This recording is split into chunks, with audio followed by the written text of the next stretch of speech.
Hello students, myself Kumar Gaurav और आज हम लोग क्लास 9th में एक नया चैप्टर पढ़ने जा रहे हैं जिसका नाम है मेंसुरेशन। क्लियर है?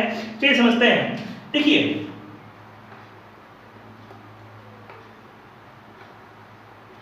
मेंसुरेशन जो है आप लोगों को क्लास 8 में भी पढ़ना था। मेंसुरेशन में क्या होता है? तो मेंसुरेशन में किसी फिगर को मेजर किया जाता है, उसका एरिया फाइंड किया जाता है, उसका वॉल्यूम फाइंड किया जाता है। ठीक है, तो समझते हैं पहले कि आखिर 2D फिगर और 3D फिगर क्या होता है। तो देखिए, हम लोग पढ़ते होंगे कि 2D फिगर है, ठीक है, और या फिर 3D फिगर है। ठीक है, तो देखिए, जिसका सिर्फ लेंथ और ब्रेथ होगा, बात समझिएगा, जिसका सिर्फ लेंथ और ब्रेथ होगा, ठीक है, उसको बोलेंगे 2D फिगर। क्लियर? जिसका सिर्फ लेंथ ब्रेथ होगा उसको क्या बोलेंगे? 2D figure. या आप ऐसे भी समझ सकते हैं सिंपल सा कि जो प्लेन फिगर होगा, क्लियर, उसको हम बोलेंगे 2D फिगर। जैसे सर्किल, तो सर्किल एक प्लेन फिगर है। क्लियर? सर्किल क्या है? बस एक प्लेन फिगर है ना। जैसे आप बोले स्क्वायर, तो स्क्वायर एक प्लेन फिगर है। ठीक है, तो ये सब आपका हुआ 2D फिगर। क्लियर? लेकिन हम समझते हैं कि 3D फिगर क्या होता है। तो 3D फिगर ये होता है कि जिसमें तीन चीज हो, लेंथ हो, ठीक है, ब्रेथ हो और हाइट हो, तीन चीज हो। ठीक है, तो वैसे फिगर को हम बोलते हैं 3D फिगर।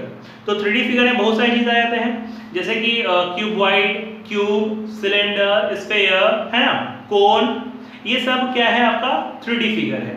तो देखिए, हम लोगों का जो ये क्वेश्चन है, ये जो चैप्टर है, इस चैप्टर में हम लोगों को जो मेंसुरेशन पढ़ना है, वो मेंसुरेशन एक्चुअल में 3D फिगर के बारे में पढ़ना है। ठीक है, क्योंकि 2D फिगर का जो मेंसुरेशन है, मतलब स्क्वायर का एरिया फाइंड कीजिए, स्क्वायर का डायगोनल फाइंड कीजिए, है ना, कोई ट्रायंगल दिया हुआ है तो उस ट्रायंगल का एरिया फाइंड कीजिए। क्लियर? तो ये सब आपको क्लास 8 में भी पढ़ना था।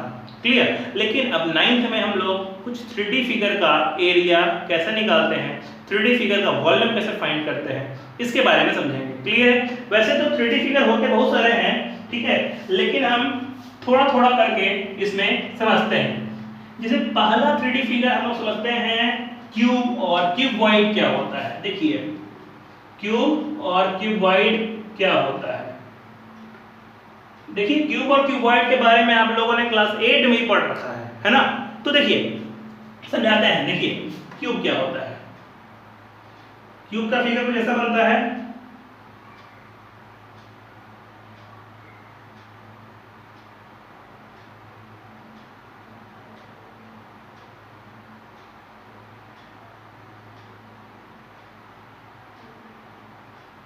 देखिए, ये क्या है? आपका क्यूब है ना। और क्यूबॉइड कैसा होता है? तो क्यूबॉइड थोड़ा लंबा होता है ना।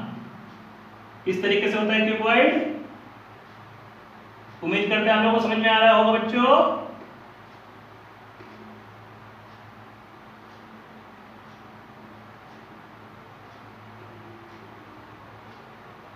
देखिए, गड़बड़ हो गया, इसको यहां मिलाना होता है।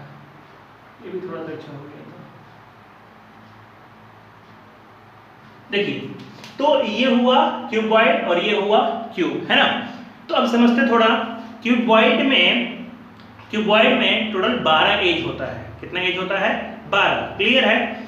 और देखिए, 8 वर्टिसेस होते हैं। कितने वर्टिसेस? 8 वर्टिसेस। सरफेस कितना होता है? तो प्लेन सरफेस 6 होता है। समझते हैं हम लोग थोड़ा। देखिए, मेरे हाथ में आप ये डब्बा देख पा रहे हैं, ठीक है। देखिए, ये डब्बा किस शेप का है? ये डब्बा जो है वो आपका क्यूबॉइड के शेप का है ना। क्यूब तो है नहीं, क्योंकि क्यूब में जो है वो सब साइड बराबर होता है। क्लियर? तो ये जो आप डब्बा देख पा रहे हैं, ये कौन सा शेप है? ये आपका क्यूबॉइड है।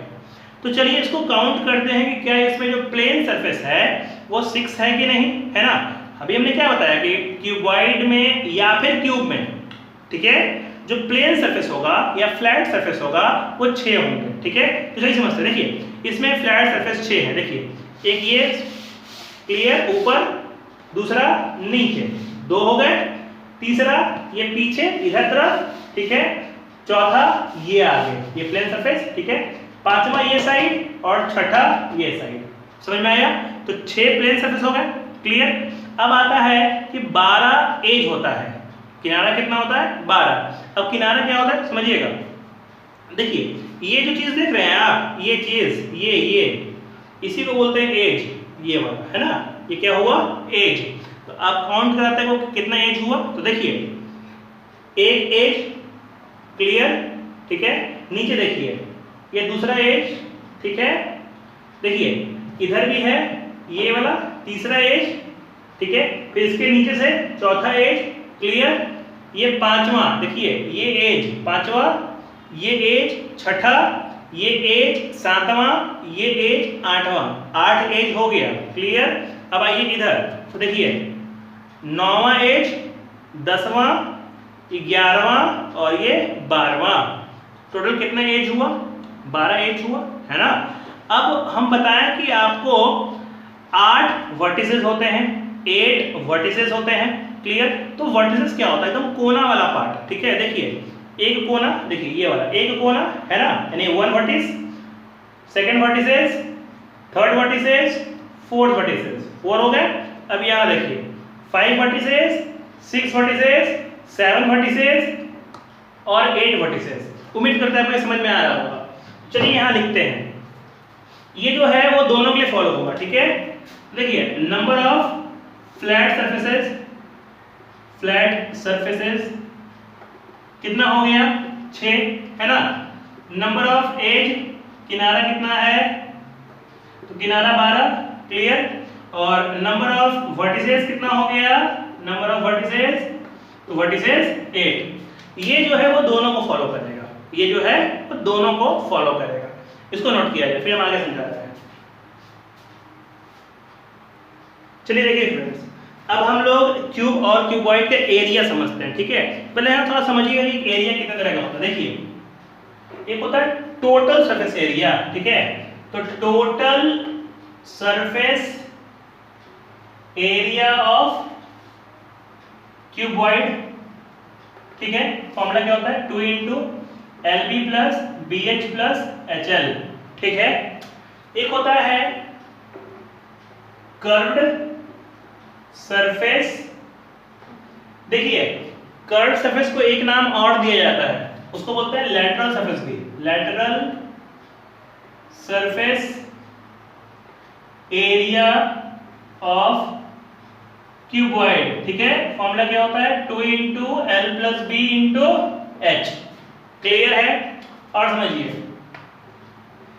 वॉल्यूम ऑफ क्यूबॉइड, ठीक है, तो वॉल्यूम क्या होता है, L × B × H, क्लियर है। ये क्यूबॉइड के लिए हुआ।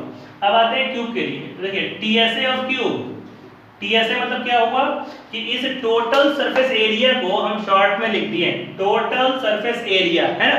तो total surface area of cube क्या होगा, तो 6a², ठीक है। CSA मतलब कर्व्ड सरफेस एरिया, इसको हम शॉर्ट में लिखें, ठीक है। तो curved surface area of cube क्या होगा, 4a², और इसका वॉल्यूम क्या होगा, तो वॉल्यूम ऑफ क्यूब क्या हो जाएगा, a⁻3, या फिर आप a 3 बार, मतलब साइड 3 बार, क्लियर है। अब थोड़ा समझते हैं एक बात कि आखिर ये सब फॉर्मूला हमको कब यूज करना है, ठीक है। तो देखिए आपका जो एनसीईआरटी है उसमें पार्ट बाय पार्ट बांटा हुआ है, मतलब जो पहला एक्सरसाइज है 13.1 उसमें सिर्फ क्यूब और क्यूबॉइड का ही चर्चा किया है, ठीक है। तो इसलिए पार्ट बाय पार्ट हम लोग चल रहे हैं, ठीक है। तो समझते हैं, देखिए आपका टोटल सरफेस एरिया कब यूज होगा। देखिए जो बात हम बता रहे हैं, ठीक है, ये दोनों के लिए अप्लाई होगा, मतलब फॉर्मूला अलग अलग है लेकिन कंसेप्ट जो होगा, बात समझिएगा, फॉर्मूला अलग अलग है लेकिन जो कंसेप्ट होगा इसका वो दोनों के लिए होगा, ठीक है। मतलब टीएसए, तो टीएसए का जो कंसेप्ट होगा वो दोनों के लिए क्या होगा कि जब आपका क्यूब है या क्यूबॉइड है, अगर उसके 6 सरफेस का एरिया निकालना है, मतलब उसके टोटल 6 सरफेस का एरिया फाइंड करना हो, जब ऐसा कुछ दिया रहे, ठीक है, हो सकता है कि कभी कभी क्वेश्चन में लिखा हुआ नहीं रहता, बात समझिएगा स्टूडेंट, कभी कभी क्वेश्चन में लिखा हुआ नहीं रहता है कि आपको टीएसए फाइंड करना है, कभी कभी उस क्वेश्चन को पढ़ के आपको ये समझना होगा कि उसमें आपको टीएसए फाइंड करना है ना, मतलब टोटल सरफेस एरिया फाइंड करना है। मेरी बात पर बार बार ध्यान दीजिएगा कि टीएसए मतलब क्या होता है, टोटल सरफेस एरिया, ठीक है। तो समझिएगा कभी कभी आपको ये लिखा नहीं रहेगा, तो पता कैसे चलेगा? तो जब कभी ऐसा लिखा है कि उसमें आपको पूरा 6 सरफेस का एरिया फाइंड करना है, ठीक है, तब आप यूज कीजिएगा TSA, चाहे वो क्यूब हो या फिर वो क्यूबॉइड हो। अगर उसमें ऐसा कुछ लिखा हुआ है कि आपको टोटल एरिया फाइंड करना है, तब आप क्या यूज कीजिएगा? TSA। फॉर एग्जाम्पल हम मानते हैं, हम समझते हैं, मान लीजिए कि एक डब्बा तैयार करना है, मिठाई का डब्बा। तो आप बात समझिए कि मिठाई का डब्बा अगर तैयार करना है तो वो तो खुला हुआ तो नहीं रहेगा, मिठाई का डब्बा खुला हुआ तो नहीं रहेगा। तो क्वेश्चन यहाँ पर ये है कि मान लीजिए कि आपको मिठाई का डब्बा तैयार करना है, तो आखिर उस डब्बे को तैयार करने में कितना एरिया लगेगा, है ना? तो आप कौन सा एरिया फाइंड कीजिएगा? तो आप फाइंड कीजिएगा TSA। क्यों? क्योंकि मिठाई का हर सरफेस क्लोज होगा, पूरा सरफेस, ऊपर नीचे दाएं बाएं आगे पीछे सब क्लोज होगा, ठीक है। तो इस वक्त हम क्या यूज करेंगे? TSA। अब देखना ये होगा कि वो डब्बा क्यूब के शेप का है या फिर क्यूबॉइड के शेप का है ना? लेकिन उस वक्त हम क्या लगाएंगे? TSA। क्लियर है? अब देखिए CSA का यूज करते हैं, ठीक है। बात समझिएगा, कभी क्वेश्चन ऐसा लिखा रहा कि आपको सिर्फ 4 सरफेस का एरिया फाइंड करना है, चाहे वो क्यूब हो या क्यूबॉइड हो, ठीक है। कभी ऐसा लिखा रहा क्वेश्चन में कि आपको सिर्फ 4 सरफेस का एरिया फाइंड करना है, तब आप क्या कीजिएगा? तब आप CSA फाइंड कीजिएगा, ठीक है। कैसे? तो समझाते हैं। मान लीजिए कि आपको क्वेश्चन ये है कि आपको रूम को पेंट करना है, रूम को, उसके दीवार को व्हाइट वॉशिंग करना है। समझिए दीवार कितना होता है? 4, ठीक है। जब आप पेंट कीजिएगा तो 4 साइड होगा दीवार का, आगे पीछे दाएं बाएं। क्लियर है? समझ में आ रहा है? क्योंकि सीलिंग आपका दीवार नहीं है, वो छत को हम बोलते हैं सीलिंग, वो आपका दीवार नहीं है ना? तो दीवार कितना हो गया? 4। तो अगर ऐसा क्वेश्चन आया कि आपके अगर रूम के दीवार को पेंट करना है, तब वहां पे आप क्या यूज कीजिएगा? CSA। क्या यूज कीजिएगा? CSA। क्यों? क्योंकि यहाँ पर आपको 4 सरफेस पे ही काम करना है। क्लियर है? तो वहां पर आप कर्व सरफेस एरिया को यूज कीजिएगा। क्लियर है? चलिए और समझते हैं कि वॉल्यूम कब फाइंड होता है, ठीक है। तो देखिए अगर मान लीजिए कि कोई आपका डब्बा है, ठीक है, बोला कि उस डब्बे में, वो जो डब्बा है वो आपका क्यूब का शेप का है या फिर क्यूबॉइड का शेप का है, ठीक है। उस डब्बे में कुछ सामान रखना है, तो वो सामान कितना जाएगा, वो सामान कितना उसमें अटेगा, ठीक है। तो वो सामान कितना उसमें अटेगा, तो ये बात ये डिसाइड करेगा कि आखिर उस डब्बे का वॉल्यूम कितना है, ठीक है। मतलब किसी डब्बे में कुछ सामान रखना है तो उसमें हमको वॉल्यूम फाइंड करना होगा। वॉल्यूम मतलब कि कोई ऑब्जेक्ट कितना जगह छेद रहा है, ठीक है। तो वहां पे क्या फाइंड करेंगे हम लोग? वॉल्यूम फाइंड करेंगे। उम्मीद करते हैं कि आपको ये समझ में आ रहा होगा कि वॉल्यूम कब फाइंड करेंगे, TSA कब फाइंड करेंगे और CSA कब फाइंड करेंगे। एक बार फिर से हम रिपीट करते हैं, ठीक है, कि TSA कब फाइंड करते हैं हम लोग? तो TSA हम लोग तब फाइंड करेंगे जब आपको किसी क्यूब का या क्यूबॉइड का पूरे 6 सरफेस का एरिया पे काम करना है या पूरे 6 सरफेस का एरिया निकालना है, तो आप अप्लाई कीजिएगा TSA, चाहे वो क्यूब हो या क्यूबॉइड हो, ठीक है। और अगर मान लीजिए कि आपको सिर्फ 4 सरफेस का एरिया फाइंड करना है, तो आप यूज कीजिएगा CSA। क्लियर है? Curve surface area. कोई दिक्कत? और जब आपको ये पता करना हो कि किसी डब्बे में या किसी चीज में कितना सामान अट सकता है, तो आप फाइंड कीजिएगा वॉल्यूम। क्लियर है? तो बच्चों आज की वीडियो में इतना ही। इसके क्वेश्चंस हम अगले वीडियो में डील करते हैं, ठीक है। क्वेश्चंस कैसे बनते हैं इस पे वो आपको हम अगले वीडियो में समझाएंगे। उम्मीद करते हैं कि आपको वीडियो बढ़िया लगा होगा। देखिए वीडियो अगर आपको अच्छा लगता है तो कमेंट में जरूर लिखें, इससे मेरा भी उत्साह बढ़ता है वीडियो और तैयार करने का, है ना। और वीडियो को लाइक जरूर करें, वीडियो को अपने फ्रेंड्स के साथ शेयर भी जरूर करें। आज के लिए इतना ही बच्चों, धन्यवाद।